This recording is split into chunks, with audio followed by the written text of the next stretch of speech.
अब डिस्कस कर लेते हैं बच्चे types of meristematic tissue on the basis of location in the plant body. तो प्लांट बॉडी में उनकी लोकेशन क्या है, पोजीशन क्या है, कहां पर प्रेजेंट है, उसके बेसिस पर हमने मेरिस्टेमेटिक टिश्यू को तीन फर्दर सब ग्रुप में डिवाइड कर रखा है। That is apical meristem, intercalary meristem, lateral meristem. एक एक करके देख लेते हैं। ये जो एपिकल मेरिस्टेम होती है बच्चे, ये कहां पर प्रेजेंट होती है? ये प्लांट की बॉडी में एपिकल पोजीशन पे पाई जाती है। प्लांट की बॉडी में ये एपेक्स पे पाई जाती है। अगर हम शूट की बात करें तो शूट की एपेक्स पे होंगे, रूट की बात करें तो रूट की एपेक्स पे होंगे। ठीक है। और काम क्या होता है इनका? अगर शूट की एपेक्स पे तो स्टेम की लेंथ को बढ़ा रही है, रूट की एपेक्स पे तो रूट की लेंथ को बढ़ा रही है। तो मतलब इनका काम है प्लांट की लेंथ को बढ़ाना, प्लांट की बॉडी की लेंथ को बढ़ाना। और लेंथ का बढ़ाना मतलब क्या है? ये प्लांट की प्राइमरी ग्रोथ है। ठीक है। तो ये एपिकल मेरिस्टेम कहीं ना कहीं प्लांट की प्राइमरी ग्रोथ करा रही है, प्लांट की प्राइमरी ग्रोथ करा रही है। सर सेकेंडरी ग्रोथ क्या होती है प्लांट के अंदर? तो प्लांट जब मोटा होना स्टार्ट होता है, जब प्लांट का सर्कमफ्रेंस बढ़ता है, गर्थ बढ़ता है, तो बोल रहे हैं प्लांट की सेकेंडरी ग्रोथ हो रही है।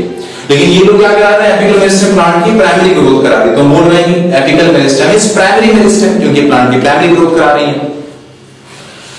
कुछ आपकी ये एपिकल मेरिस्टेमेटिक टिश्यू जो है ना, ये मेरिस्टेमेटिक टिश्यू क्या करेगी? ऐसे स्टेम की लेंथ बढ़ाती हुई चली जाएगी। तो स्टेम के अंदर नोड, इंटरनोड सारी चीजें पाई जाती है। पता है ये नोड हो गए, ये नोड हो गया, नोड हो गया, नोड के बीच की जो लेंथ है दैट इज इंटरनोड। पता है स्टेम के अंदर नोड और इंटरनोड पाई जा रही है। तो कुछ आपकी ये मेरिस्टेमेटिक सेल जो है, कुछ मेरिस्टेमेटिक सेल ऐसे तो देखो ये एपिकल मेरिस्टेम लेंथ बढ़ाती हुई चली जाएगी, ऊपर बढ़ती हुई चली गई लेंथ पूरी आपकी है, और हमेशा टिप पर ही प्रेजेंट है, टिप पे प्रेजेंट है, लेंथ बढ़ाती हुई चली जा रही है। ठीक। कुछ मेरिस्टेमेटिक सेल आपकी पीछे रह जाती हैं, कुछ मेरिस्टेमेटिक सेल आपकी पीछे रह जाती हैं। कहां पर रह गई?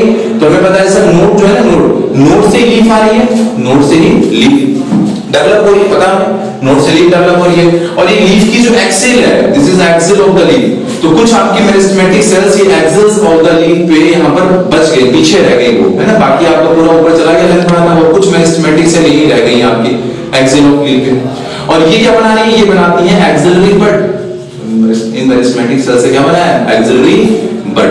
और ये एक्सिलरी बड क्या करेगी सर? ये एक तरह की मेरिस्टेमेटिक सेल है। मेरिस्टेमेटिक सेल मतलब डिवाइड करने की एबिलिटी है इसके पास। तो फिर ये डिवाइड करके क्या करेगी? ये फिर ब्रांचेस बनाएगी, या फिर ये फ्लावर में डेवलप हो जाएगा। ठीक है। तो या तो फ्लावर में डेवलप हो जाएगा, या तो फिर ये ब्रांचेस बना देगा, एक्सिलरी बड। ठीक है। तो ये एक्सिलरी बड क्या है सर? एक्सिलरी बड हमारी प्राइमरी मेरिस्टेमेटिक सेल ही है, और ये प्राइमरी ग्रोथ के लिए रेस्पॉन्सिबल है प्लांट की, है। ये आपकी लेटरल ब्रांचेस बना रही है यहां पर। ठीक है। तो ये हमने बात कर ली बच्चे अपने एपिकल मेरिस्टेम के बारे में। तो क्या देखा हमने? They are present at the tip of the root and shoot. Root और शूट की टिप पे प्रेजेंट है, रूट की टिप पे प्रेजेंट है तो रूट की लेंथ बढ़ा रही है, शूट की टिप पे प्रेजेंट है तो शूट की लेंथ बढ़ा रही है, स्टेम की लेंथ बढ़ा रही है। And they produces the primary plant body, है ना, and they are responsible for the increase in the length of the body, है ना। तो प्राइमरी प्लांट बॉडी बना रहा है, मतलब लेंथ बढ़ा रहा है उसकी। During elongation of the stem some cells left behind, कुछ सेल्स यहां पर पीछे रह गई, है ना। और कहां पर होंगी? एक्सिलरी बड जो है कहां पर पाई जाती है? The axil of the leaves, leaves की एक्सिल में पाई जा रही है। देखिए, ठीक। ये हमने मॉर्फोलॉजी में देखा था बच्चे। And they form the axillary bud. Example देखिए, root apical meristem, shoot apical meristem, और जो यू मेरिस्टेम देखा था हमने, टाइप्स ऑफ यू meristem, protoderm, procambium, ground meristem, वो भी सब आपके क्या है? एपिकल मेरिस्टेम ही है। They are also primary meristem, they are also apical meristem. ठीक है। वो पहले मैं आपको बता देता, फंक्शन के बेसिस पे हमने क्लासिफाई किया था ना, प्रोटोडर्म, प्रोकैम्बियम, ग्राउंड मेरिस्टेम, तो वो भी आपके एपिकल मेरिस्टेम है, they are also primary meristem. Next है हमारी इंटरकैलरी मेरिस्टेम। ये कहां पाई जा रही है? पोजीशन के बेसिस पे डिवाइड किया इनको आपने। तो इंटरकैलरी मेरिस्टेम बच्चे हमारे ये स्टेम हो गई, ये इसकी नोड हो गई, ये नोड हो गई। ठीक है। ये नोड हो गई स्टेम के, और ये इंटरनोड हो गई। तो इंटरनोड के बेस पे पाई जा रही है, they are present at the base of internode और the base of the node. Node के बेस पे, इंटरनोड के बेस पे पाई जा रही है ना। यानी सर ये नोड इंटरनोड के बेस पे पाई जा रही है, मतलब कहां मिल रही है सर? ये दो मैच्योर रीजन के बीच में मिल रही है। ठीक है। जो मैच्योर रीजन है, मैच्योर रीजन के बीच में आपकी पाई जा रही है आपकी ये इंटरकैलरी मेरिस्टेम। ठीक है। We लिखा है they are present at the base of the internode of the monocot stem and also at the base of the leaves. Leaves के बेस पे पाई जाती है, जो लीफ नोड से जो लीफ यहाँ पर आ रही है ना, ये लीफ के बेस पे प्रेजेंट है। लीफ के बेस पे प्रेजेंट है तो क्या करेगी? लीफ के बेस पे प्रेजेंट है, और ये इंटरकैलरी मेरिस्टेम में मेरिस्टेमेटिक सेल होंगे, और मेरिस्टेमेटिक सेल होंगे तो ये लीफ की लेंथ को बढ़ाएगी। लीफ के बेस पे प्रेजेंट है तो लीफ की लेंथ को बढ़ाएगी। तो जो लीफ के बेस पर प्रेजेंट है वो क्या कर रही है? They are responsible for the increase in length of leaf, length of leaf, leaf की लेंथ को बढ़ा रही है लोग। ठीक है। And they occur in the grasses and regenerate plant removed by the grazing herbivores। ठीक है। तो जो कैटल है, कैटल herbivores जो कैटल है बच्चे, वो क्या कर रहे हैं? वो घास खा रहे हैं। घास खाने के बाद उस घास का रीजनरेशन कैसे हो रहा है? वो घास दोबारा से कैसे ग्रो कर रही है? तो due to the activity of the intercalary meristem. Due to the activity of the intercalary meristem, उसकी दोबारा से लेंथ आ रही है क्योंकि एपेक्स तो खा के निकल के बोलो, तो फिर ग्रो कैसे कर रहा है? Due to this apical, due to the activity of this intercalary meristem, ठीक है। ये जो नोड इंटरनोड पाए जा रहे हैं ना, इनकी फिर यहीं पर प्रेजेंट होंगे, यहां से फिर लेंथ के इंक्रीज के लिए रिस्पांसिबल होंगे। और हमारी जो दोनों एपिकल मेरिस्टेम और इंटरकैलरी मेरिस्टेम है, ये दोनों ही क्या कर रही है, कहीं ना कहीं प्लांट की प्राइमरी ग्रोथ के लिए रिस्पांसिबल है। They are responsible for the primary growth of the plant, इसीलिए दोनों को बोल रहे हैं दे आर प्राइमरी मेरिस्टेम। ये दोनों क्या हमारी, ये प्राइमरी मेरिस्टेम है, क्योंकि ये प्लांट की प्राइमरी ग्रोथ के लिए रिस्पांसिबल है, प्लांट की लेंथ को इंक्रीज करा रही है, ठीक है। नेक्स्ट हमारी लेटरल मेरिस्टेम। लेटरल मेरिस्टेम कहां पाई जाएगी, तो इनकी पोजीशन के हिसाब से बताया, तो ये लेटरल साइड में पोजीशनिंग क्या होगी, लेटरल टू द बॉडी का, है ना, जो प्लांट की बॉडी है उसके लेटरल साइड में पाई जा रही है।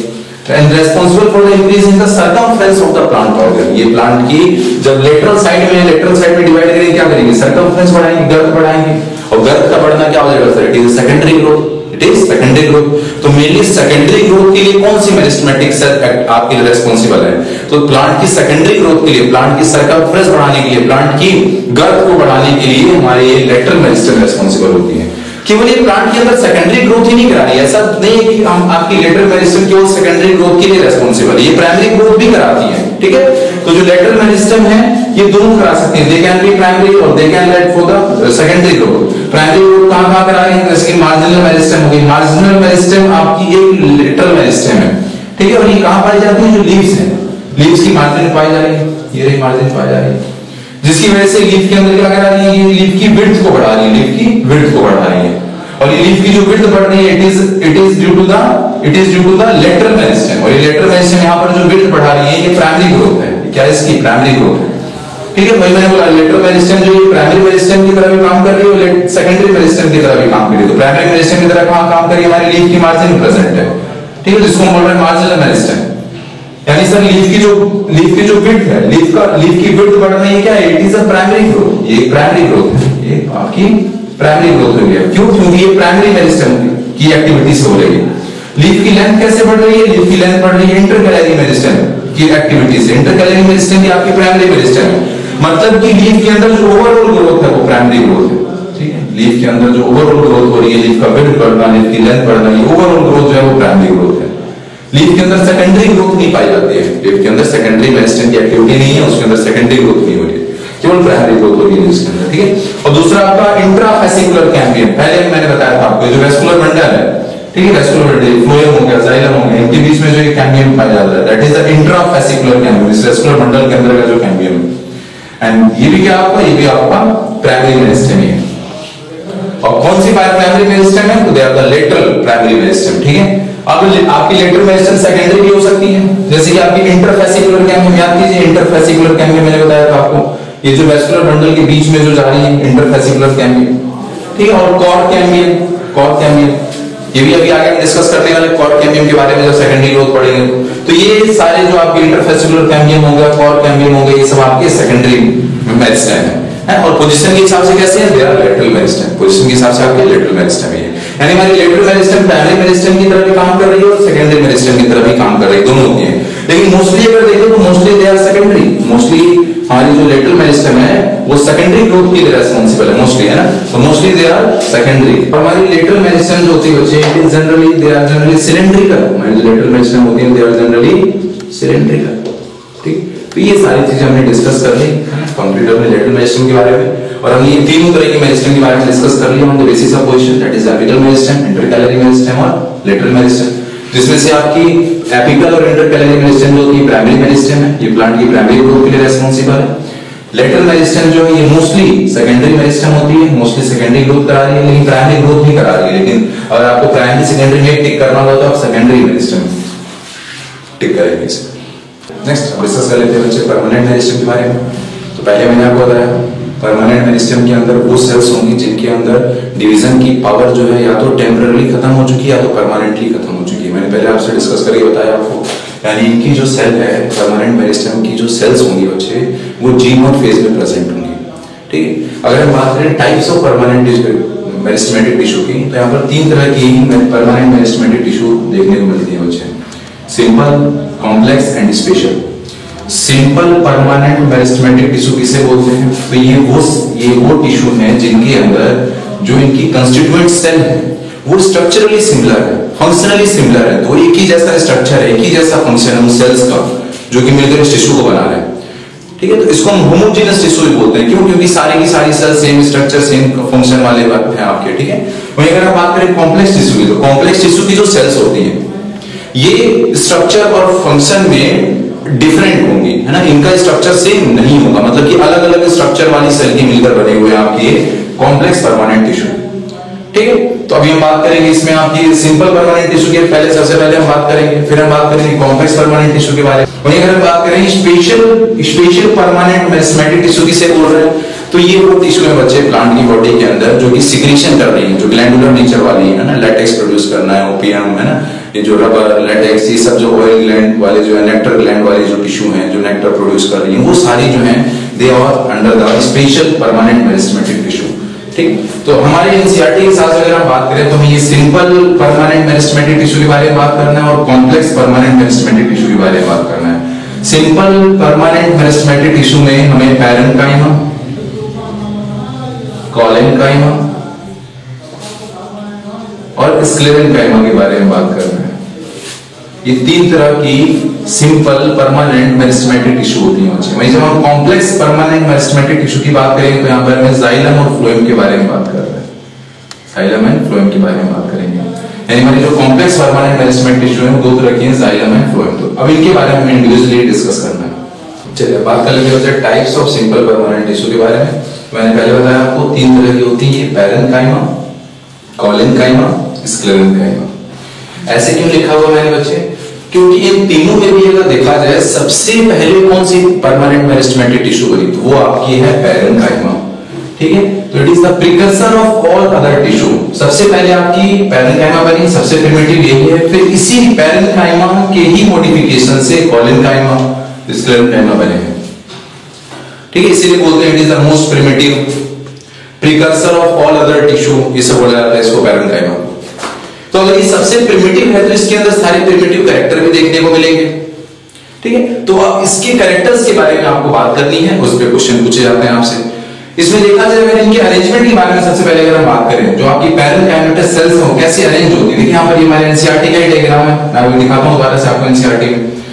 तो इनकी जो सेल्स हैं ये नॉर्मली जनरली क्या होती है, क्लोजली पैक्ड होती है ना, लेकिन इनके अंदर इंटरसेलुलर स्पेस भी मिल सकती है, इसको आपको रटने की जरूरत नहीं है।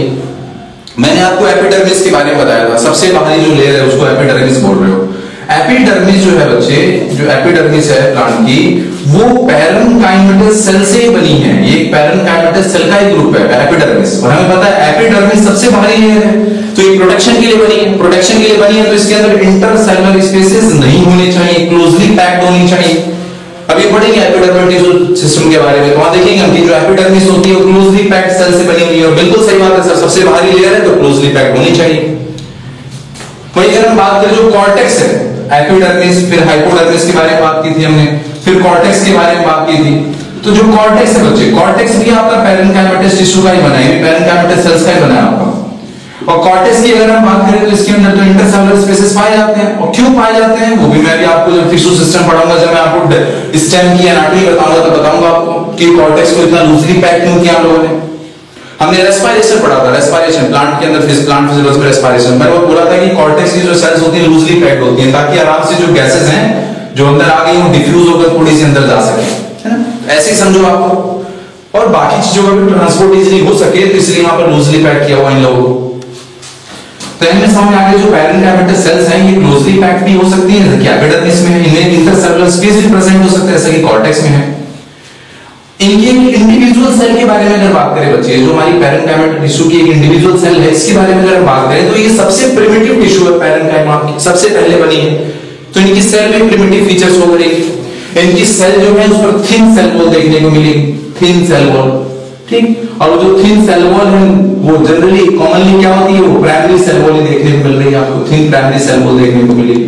किसकी बनी है, वही सेलुलोज और पैक्टिन की बनी होगी, सेलुलोज और पैक्टिन की बनी होगी। प्लांट की सेल वॉल है तो सेलुलोज एंड पैक्टिन की बनी हुई थिन सेल वॉल देखने को मिलेगी आपको। तो रटने की जरूरत नहीं है, थिन क्यों है सर, सब प्रिमिटिव फीचर डालते हैं सर अभी, वो तो बाद में इसका जब स्पेशलाइजेशन होगा तो उसके हिसाब से इसमें मॉडिफिकेशन आना स्टार्ट हो जाएंगे। इनकी अगर हम पैरेन्काइमा की अगर साइटोप्लाज्म की बात करें तो इनमें वैक्यूल्स पाए जाते हैं, लार्ज साइज वैक्यूल देखने को मिलेंगे आपको।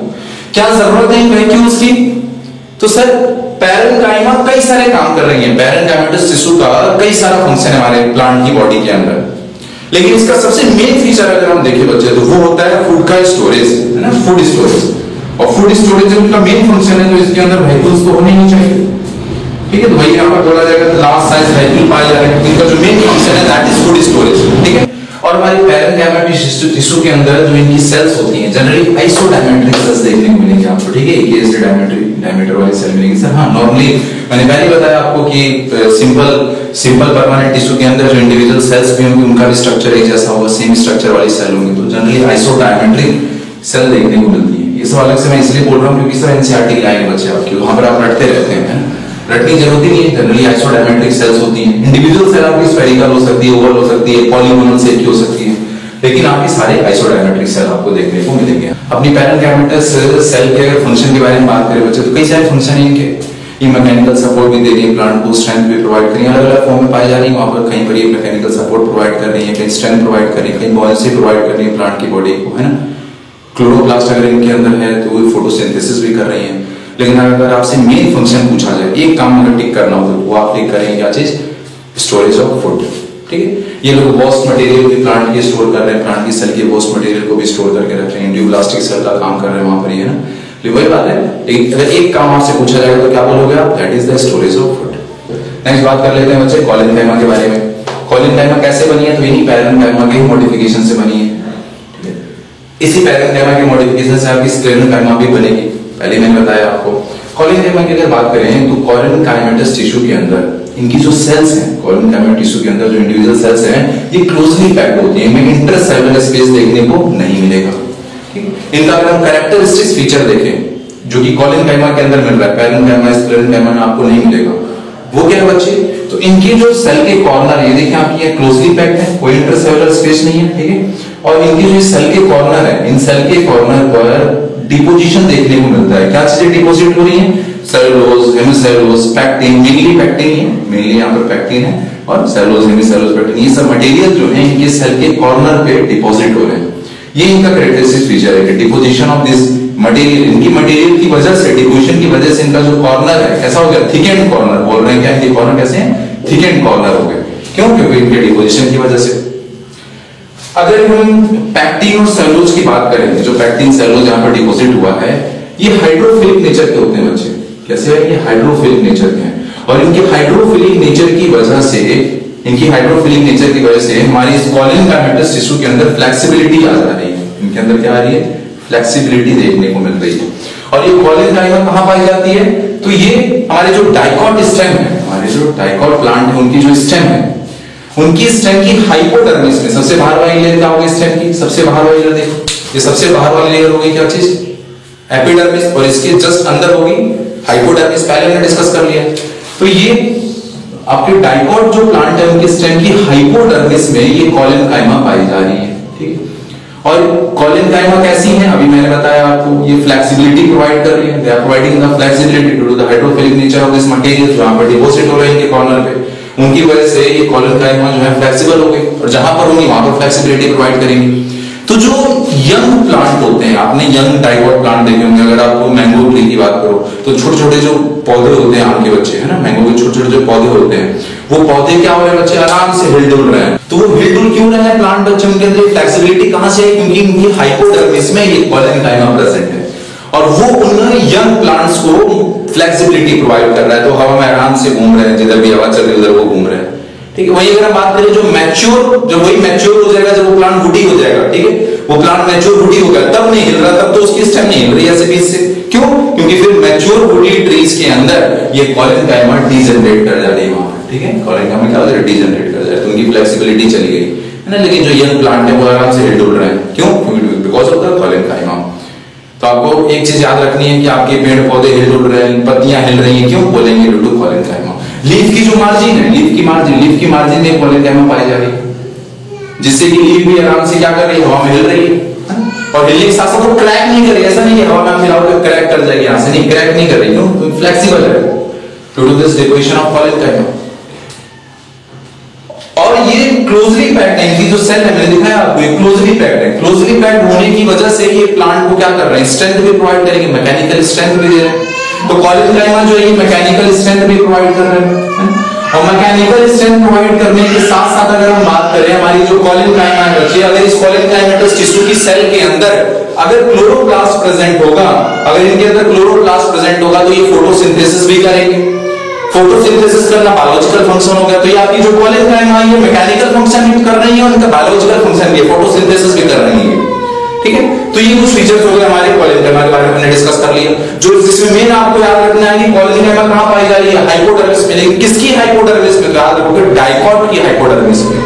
क्वेश्चन अलग से आता है, ये मोनोकॉट की हाइपोडर्मिस, डाइकॉट की हाइपोडर्मिस दोनों में, तो नहीं केवल डाइकॉट की हाइपोडर्मिस में। याद करना आसान है, C D collenchyma and dicot hypodermis. ठीक है, और नेक्स्ट हमारे सिंपल परमानेंट टिश्यू है, that is sclerenchyma. Sclerenchyma plant के अंदर मैकेनिकल सपोर्ट के लिए होता है बच्चे। और अगर कोई भी टिश्यू प्लांट को मैकेनिकल सपोर्ट देना चाहती है तो रिजिड होनी चाहिए, और रिजिड होने के लिए डेड होना पड़ेगा। तो हमारी जो स्क्लेरेनकाइमा सेल्स हैं बच्चे, दे आर डेड। इनके अगर हम सेल की बात करें तो दो फॉर्म में पाई जाती है इनकी सेल। देखिए हमने लिखा है स्क्लेराइड और फाइबर्स, ये दो फॉर्म में पाए जाते हैं स्क्लेरेनकाइमा सेल्स बच्चे। और मोस्टली फाइबर के फॉर्म में पाए जाते हैं। तो बोल रहे जो स्क्लेरेनकाइमा सेल्स होते हैं they are long thick walled पाए जाते हैं। इनकी वॉल में लिग्निन का डिपोजिशन होता है, इनकी वॉल में लिग्निन का डिपोजिशन देखने को मिलेगा आपको। और जहां जहां लिग्निन डिपॉजिट नहीं होगी वहां पिट बन जाएंगे। पूरी वॉल में क्या है, इनकी सेल की वॉल में लिग्निन का डिपोजिशन है, और जहां पर लिग्निन का डिपोजिशन नहीं है वहां पर आप पिट बन गए। पिट सीधे यहाँ पर पिट दिखा रखे हैं। पिट क्या है, पूरी वॉल में लिग्निन डिपॉजिट हो गया, जहां जहां लिग्निन डिपॉजिट नहीं हुआ है वहां पिट बन गया। ठीक है, काम क्या है इनका, मेन मैकेनिकल सपोर्ट यही दे रहे हैं प्लांट की बॉडी को, मेन मैकेनिकल सपोर्ट देने का काम है। ठीक है, सेल के बारे में बात कर लिया हमने। स्क्लेरेनकाइमा सिस्टम में कहां देखने को मिलती है, तो ये जो हमारे मोनोकॉट प्लांट है, राइस वीट, इनके जो प्लांट हैं इनकी हाइपोडर्मिस में पाए जाते हैं। They are found in the hypodermis of the monocot, hypodermis of monocot. ठीक है, तो इस यहां से हमें याद हो गया कॉलेनकाइमा कहां मिल रही थी, हाइपोडर्मिस ऑफ डाइकॉट। स्क्लेरेनकाइमा कहां मिलेगी, हाइपोडर्मिस ऑफ मोनोकॉट। मोनोकॉट में अगर आप याद नहीं रखना चाहते हैं, थोड़ा सा इमेजिन कर लेंगे। आपने राइस वीट के प्लांट देखे होंगे बच्चे, उनके प्लांट कैसे होते हैं, एकदम हर्बिशियस प्लांट है, ना, छोटे छोटे प्लांट है हर्बिशियस। उनकी जो स्टेम है बहुत ही वीक होती है, उनकी स्टेम अंदर होलो भी है, वीक। तो इनको सपोर्ट कैसे मिलेगा, इनको सपोर्ट देने के लिए सर कुछ रिजिड स्ट्रक्चर होना चाहिए। तो इनकी स्टेम में ये स्क्लेरेनकाइमा पाई जा रही है जो इनको सपोर्ट कर रही है ताकि ये खड़े रहें। इनके ऊपर अभी ग्रेन भी आने हैं, है ना, इनको भी ग्रेन भी होल्ड करने हैं। तो उसके लिए सर कुछ रिजिड स्ट्रक्चर पाया जाना होना चाहिए, यहाँ पर रिजिड स्ट्रक्चर प्रेजेंट होना चाहिए। तो that rigid structure is sclerenchyma. तो इनकी हाइपोडर्मिस में मोनोकॉट जो है, उनकी हाइपोडर्मिस में आपको स्क्लेरेनकाइमा देखने को मिलेगी। और मैंने बोला ये दो फॉर्म में पाए जाते हैं, स्क्लेराइड और फाइबर। स्क्लेराइड कैसे होते हैं, स्क्लेराइड जो होते हैं कई फॉर्म में, स्क्लेराइड जो होते हैं बच्चे ये कई फॉर्म में होते हैं। लेकिन हर एक फॉर्म में आप देखोगे कि इनके जो एंड है वो पॉइंटेड नहीं होंगे, their end are not pointed. कई सारे फॉर्म में मिलेंगे आपको, लेकिन but their ends are not pointed.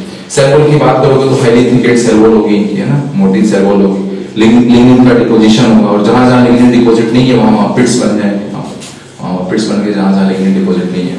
ठीक है, और जो वॉल, सेल वॉल बहुत मोटी हो गई, सेल वॉल अगर बहुत ज्यादा मोटी हो जाएगी तो क्या होगा सर, अंदर का जो ल्यूमेन है वो कम हो जाएगा, नैरो ल्यूमेन होगा। ल्यूमेन जो है वो नैरो होगा यहाँ पर। ठीक है, तो ल्यूमेन क्या बोलेंगे, ल्यूमेन इज नैरो। ये सब फीचर हुए हमारे कुछ स्क्लेराइड्स के। वहीं अगर हम फाइबर की बात करें तो they are long pointed cells, ये लॉन्ग पॉइंटेड सेल्स होंगे, है ना, जनरली ग्रुप में पाए जाते हैं सर। फाइबर तो ग्रुप में पाए जाते हैं ना, generally found in group, long pointed cells होते हैं ये।